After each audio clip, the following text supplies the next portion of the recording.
অনেক ধর্মীয় অনুষ্ঠানে মেয়েরা গজল গায় বা অনেক কিছু পাঠ করে, কবিতা পাঠ করে, বক্তৃতা করে। এটা কি জায়েজ? মেয়েদের অনুষ্ঠানে গজল হোক, কবিতা পাঠ হোক, বক্তৃতা হোক, এটা সবই জায়েজ। মেয়েরা মেয়েদের অনুষ্ঠানে করতে পারবে। কিন্তু মেয়েরা ছেলেদের অনুষ্ঠানে বা ছেলে মেয়ে মিশ্রিত অনুষ্ঠানে মেয়েরা গজল গাওয়া, গান গাওয়া বা কবিতার আবৃত্তি করা, বক্তৃতা করা, এগুলো শরীয়ত সম্মত নয়।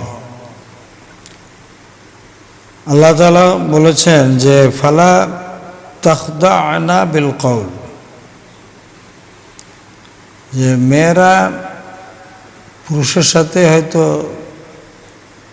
অনেক সময় বাধ্য হয়ে মেয়েদের সাথে হয়তো অনেক সময় পুরুষ না থাকার কারণে জরুরি কোনো কাজে হয়তো দোকানে গেছে ঔষধ আনার জন্য, সেক্ষেত্রে ফার্মেসির উনি পুরুষ মানুষ, কথা বলতে হয় অনেক সময়। তো এরকম অনেক জায়গায় হয়তো বলতে হয়, কিন্তু এটা বলতে হবে স্বাভাবিকভাবে, কোনো রং টং মেখে বা এসে ঢং ঢং করে কথা বলা যাবে না। এই বিষয়গুলো আল্লাহ তাআলা নিষেধ করেছেন। তো মেয়েদের মজলিসে মেয়েরা যে কোনো আবৃত্তি হোক, গজল হোক, কবিতা, তারপরে বক্তৃতা, এগুলো সবই জায়েজ। কিন্তু পুরুষদের অনুষ্ঠানগুলোতে পুরুষরা যেখানে থাকে এগুলো শরীয়ত সম্মত না, শরীয়তের খেলাফ।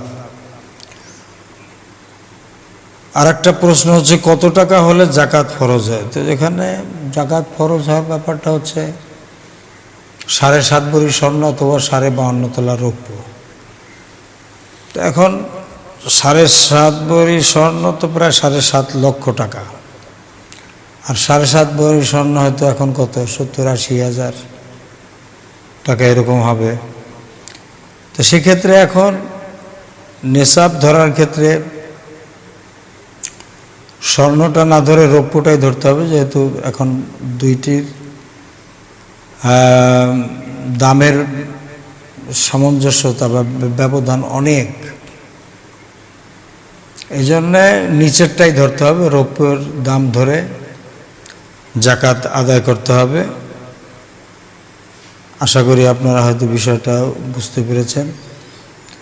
জাকাত দেওয়ার ক্ষেত্রে আমরা বিভিন্ন রকম কৌশল অবলম্বন না করি, যে আমি রূপার দাম ধরবো না, স্বর্ণের দাম ধরবো। তো স্বর্ণের দাম ধরতে গেলে তো অন্তত 7.5 লক্ষ টাকা হইতে হবে, 1 বছর পূর্ণ হইতে হবে।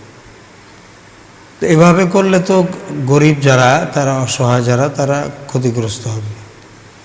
এর জন্য রূপার দাম ধরে যদি জাকাতটা দেওয়া হয়, আল্লাহ তাআলার যে মানসা, যে গরিব যারা, তারা যাতে ক্ষতিগ্রস্ত নয়। অফি আমওয়ালিহিম হাক্কুন লিসাইল ওয়াল মাহরুম, ধনীদের সম্পদের ভিতরে যারা বঞ্চিত,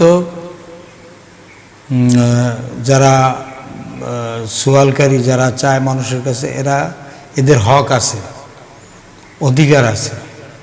এই বিষয়গুলো মাথায় রাখলে আর সমস্যা হয় না। আল্লাহ তাআলা আমাদের সকলকে বোঝার তৌফিক দান করুন, আমিন। আসসালামু আলাইকুম ওয়া রাহমাতুল্লাহ।